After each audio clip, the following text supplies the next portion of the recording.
Si Foreman po, kapag ka po hindi nagtrabaho pa uuwi niya. Totoo po yun. Pagka hindi nagtrabaho, tumatatamad-tamad, pauwi niya agad. Kaya ako, sabi ko, pagka walang sahod bukas, siniprepare na po namin sahod. Kahit siya lang ang sumahod. Buka ko na po sahod pa. Ganun na po.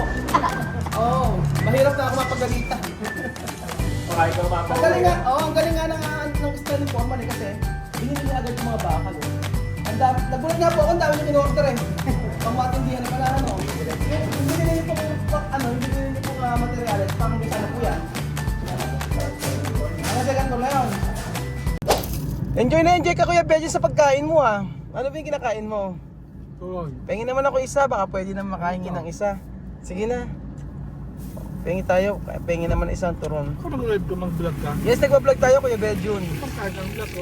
Alas 3 na, so kailangan meron tayo dapat tinatawag na merienda. So, ayan po mga amigo. Kakain pa tayo. Kain po muna tayo ng turon. Saan ang turon dito mga amigo? Kape. Kape. Ere yan. Saan? Ano yan?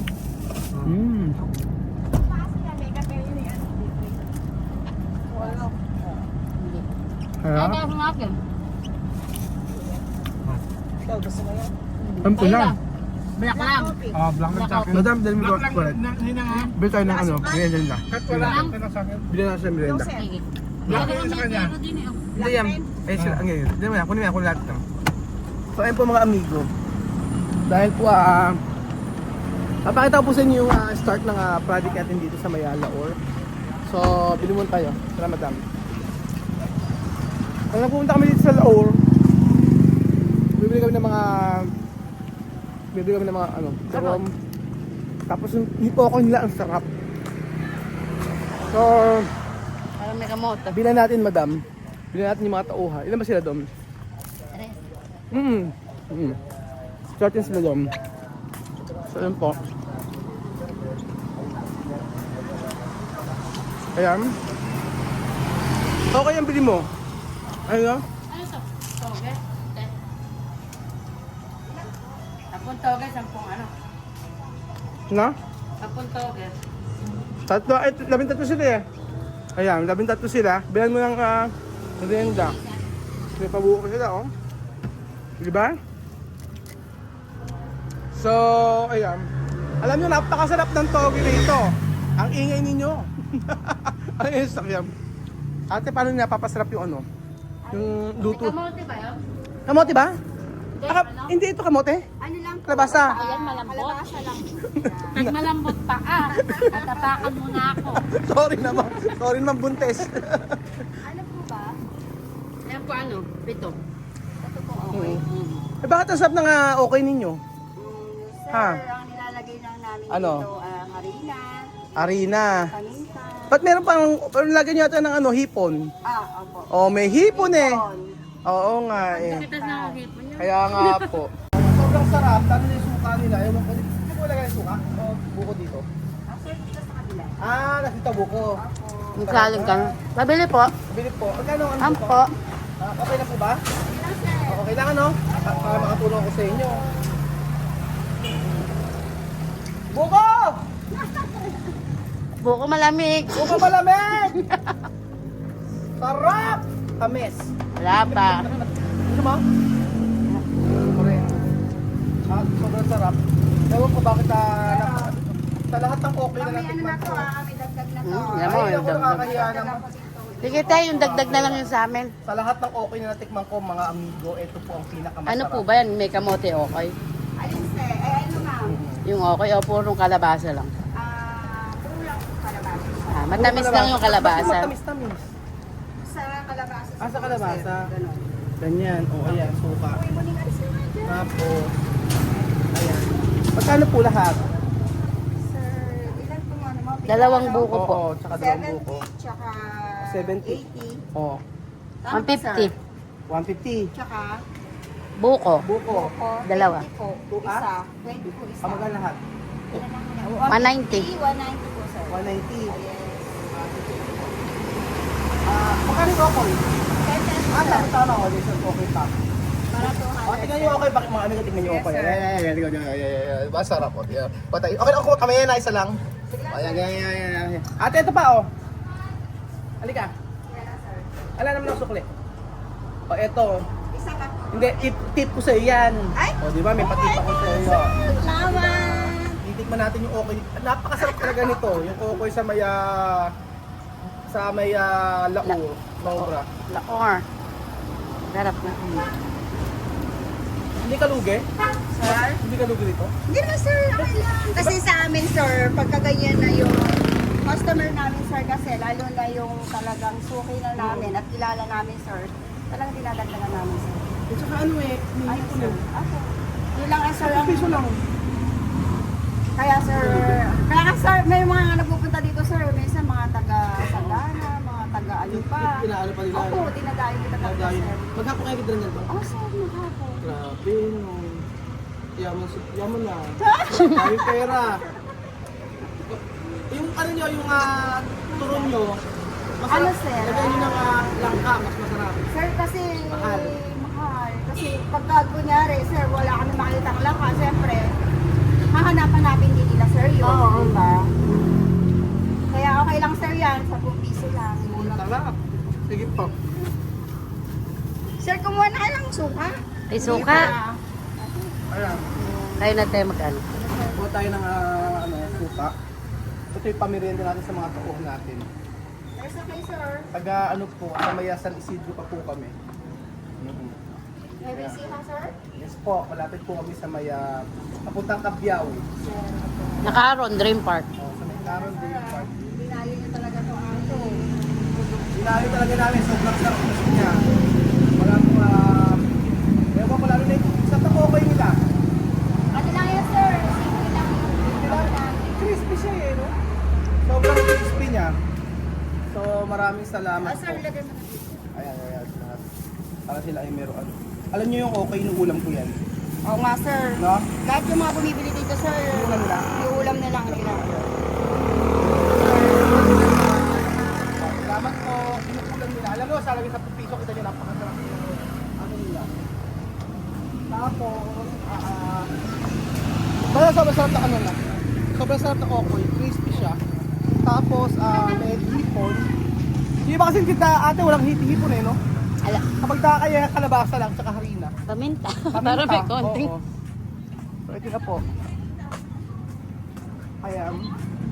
At, dahil dyan, meron tayong pamilienda. Diba? Ayan.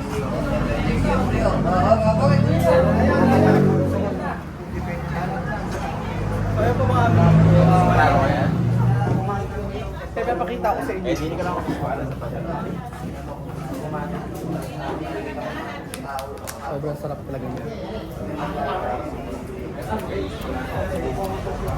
Sarap?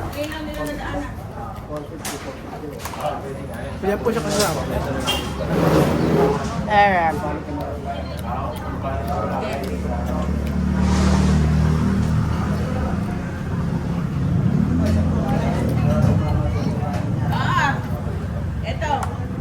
Namin mismo na agad. Sarap, gusto ka?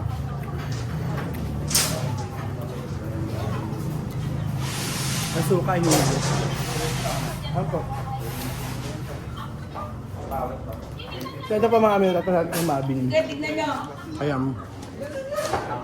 Ayan ate oh. Ayan. So kahapon po tinanggal na po yung buhok. Sabi po sa inyo, ayaw nyo tanggalin lahat. Pinaka-ano lang tinanggal nila kasi para po para daw pa kahit umulan, hindi sila mababasa. Ang galing nga ng ano dito, ng foreman dito. Wala kami ng gamit, yan. Kahapon lang yan, mula nung after ng maliw na yung video, no? After po ng namin, ng groundbreaking, start na rin po sila. So, hanggang second floor po ito, kaya kailangan yung mga baka dito matitindi. Ayan. Ayan, kung nababa doon ng bakal. Oo. At tanong kaya Marvin? Eto saan ba ito sila? Eto saan to? Sa hagdan po, may magkatabi katabi poste po kasi doon. Oo. So magkabinagilid ng hagdan. Yung parilya niya, imbis na hati, pinagsama. Ba't ginagawa na nila ito ito? Opo, para po panin mo kayo, na lang, bubuhusan. Bukas. Oo. Bukay na lang. Bukas na kayo. Tapos, ito yung sa mga poste, di ba? Ilang poste ka gamitin? Yung nila nakalagay ako. Hindi, lahat. Lahatan. Sampo. 5-5. Kaya lang yung bali apat lang dahil pinagsama rin dalawa. Bali 10 po ito. 10. 10 na poste ang gagamitin ko.